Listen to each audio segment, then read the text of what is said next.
But yeah, man. Asia Wilson, man, commanded $19. Caitlin Clark doesn't just move the needle, she is the needle. And if you need any more proof of that, the Indiana Fever exhibition game sold out in just about 30 minutes. That's the big debate. Is this a marketing failure, or is Caitlin Clark just that special?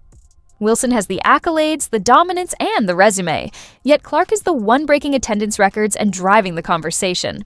Some will argue the WNBA hasn't done enough to promote its established stars, while others will say Clark is simply a once-in-a-generation talent with crossover appeal.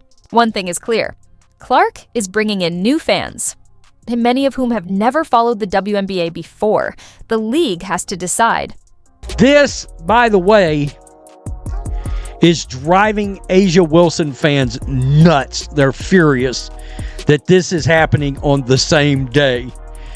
Why are they doing this? Oh my God, don't they realize the impact of Asia Wilson, blah, blah. What impact? Stop it. That's the million-dollar question. Can the WNBA turn this moment into long-term growth, or is this just a temporary Clark-fueled frenzy? Right now, it feels like the league is at a crossroads. They've never had this level of mainstream attention, and it's all thanks to Clark's ability to bring in casual and new fans. But the real challenge? Sustaining the hype beyond just Clark. If the league only rides the Clark wave without elevating its other stars, it risks becoming a one-player show. Yeah, it's a big situation again. Like Caitlin Clark selling out Iowa, sold out a preseason game. People saying it sold out in 40 minutes. This is within 20 minutes. Like, obviously, you couldn't get onto the damn website. It's sold out. You could have been trying to refreshing the page and not got tickets. Most of the time, it officially sold out in 40 minutes, but like realistically, it almost crashed the website. The Caitlin Clark effect is real, and the Aces are feeling it. Despite their championships and star power, they can't match the demand Clark is generating.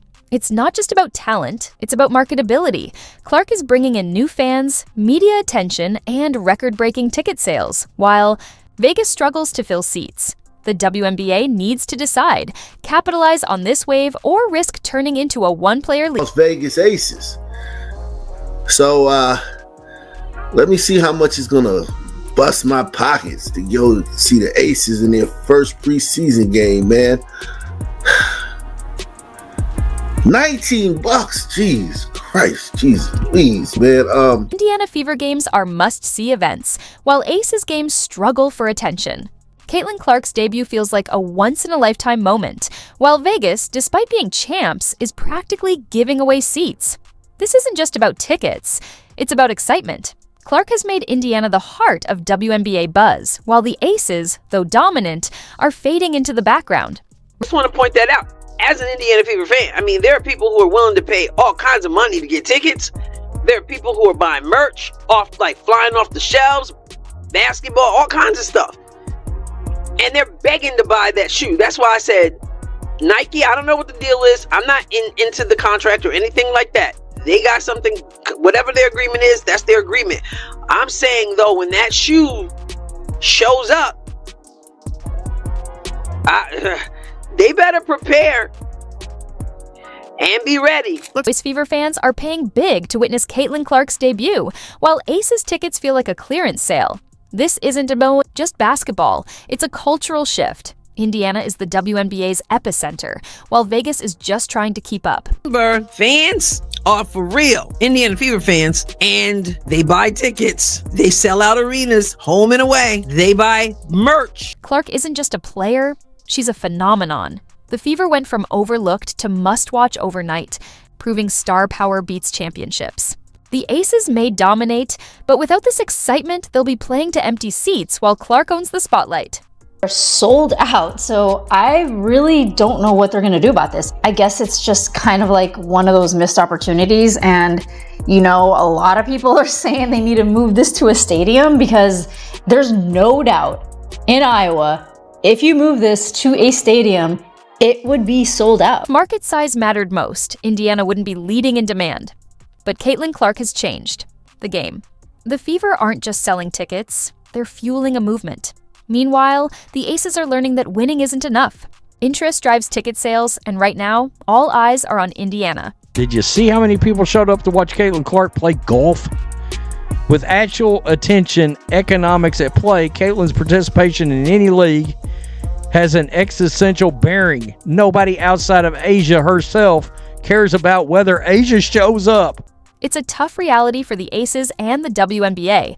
Caitlin Clark isn't just a star, she's a cultural phenomenon. She's redefining the league, drawing new fans, and making the Fever the WNBA's hottest team. Meanwhile, the Aces, despite their dominance, are learning that talent alone doesn't sell tickets. Right now, it's Clark's world. The rest are just trying to keep up. That's crazy because literally nobody asked, and sources close to Asia Wilson decided to answer anyway. Clark's demand isn't just high, it's historic. She's drawing unprecedented attention to the WNBA, and the numbers prove it. The Aces can downplay it, but when a two-time MVP's tickets sit untouched while a rookie's games spark bidding wars, the message is clear. Clark isn't just a star, she's a movement. I'm gonna go out there and I'm gonna try to be the best. I get y'all saying best player in the world. That's great. It looks great. But I want to be the best person. I want to be the best teammate because that's how I get the best out of my team. That definitely sounds like something a dedicated elite athlete would say. Without context, it could be a quote from someone like Kobe Bryant, Michael Jordan, Tom Brady, or even Caitlin Clark. Players known for their relentless work ethic and leadership.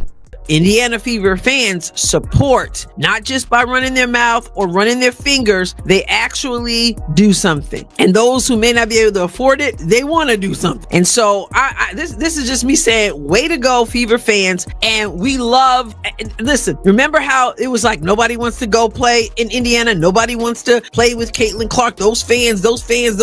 And we came to find out when free agency showed up, everybody wanted to go to Indiana and play for the Indiana Fever and play with Caitlin Clark, and when they got here started praising the fans. The contrast is wild. The back-to-back champion Aces should be selling out arenas, but Caitlin Clark has flipped the script. She's not just drawing attention, she's redefining WNBA stardom. Right now it's not about rings, it's about relevance. Shouldn't be surprised, and yet I'm still surprised because Indiana Fever preseason, not even like preseason exhibition game, where the Indiana Fever are going to play the Brazilian national team at Carver Hawkeye Arena, Caitlin's college facility, sold out. They went on sale this morning at 9 a.m. for Fever season ticket holders, Iowa donors, and Iowa season ticket holders for women's basketball. And then general admission was supposed to go on sale tomorrow at 9 a.m. I'm hearing rumblings of like maybe scalpers got in, like the secondary market is already crazy, but it was sold out and a bunch of season ticket holders couldn't even get their tickets. Iowa Women's Basketball posted this on their Instagram and on their Facebook just a few minutes ago that, hey, it's already sold out. No point in trying to get tickets tomorrow for the general public because you can't. But if no one's watching, does it really matter? The Aces have the trophies, but Clark has the people.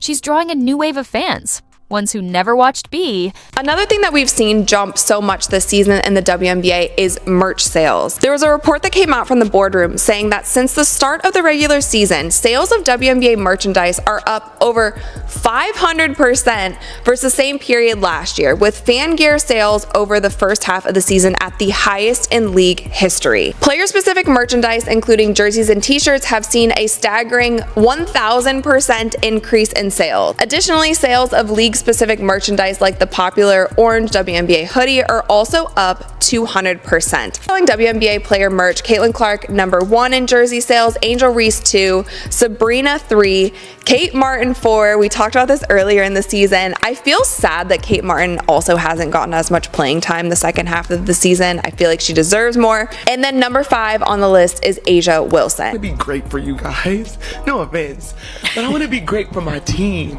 I want to be great for this franchise. It is hard as shit. It is hard as shit because there's tons of people that want to break you down. Great teams in this league that are going to try to come after you every single night. But when it comes to taking accountability, I have no problem in that because I want to be great. I want to be great for my teammates. So yes, it can start in practice. Yes, it starts in training camp. Yes, it starts in the wins and the losses. But I'm not going to stop. I'm going to continue to challenge myself and my teammates every single day. Because when you're talking about greatness,